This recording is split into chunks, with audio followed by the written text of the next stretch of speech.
Another big story right now at 6. President Trump was in Connecticut giving the commencement address at the U.S. Coast Guard Academy today. And his message was be brave and keep your momentum. And tonight we have team coverage for you. Chief political reporter Susan Raff covered the protests that were happening nearby. But we do want to begin with your reporter Luke Hydash, who is live outside the Academy. Luke.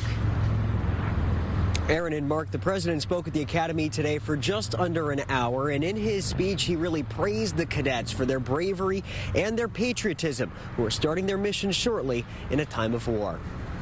Divest yourselves of all symbols of cadet life.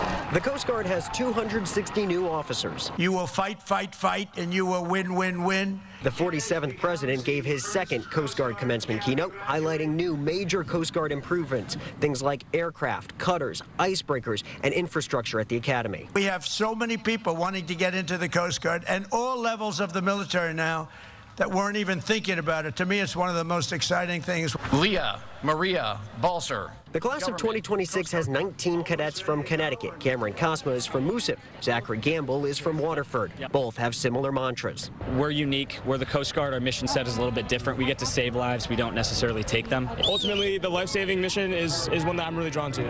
Homeland Security Secretary Mark Wayne Mullen spoke as well to a crowd of loved ones looking for any shade they could get. 18 people in all were treated for heat issues, 9 brought to the hospital.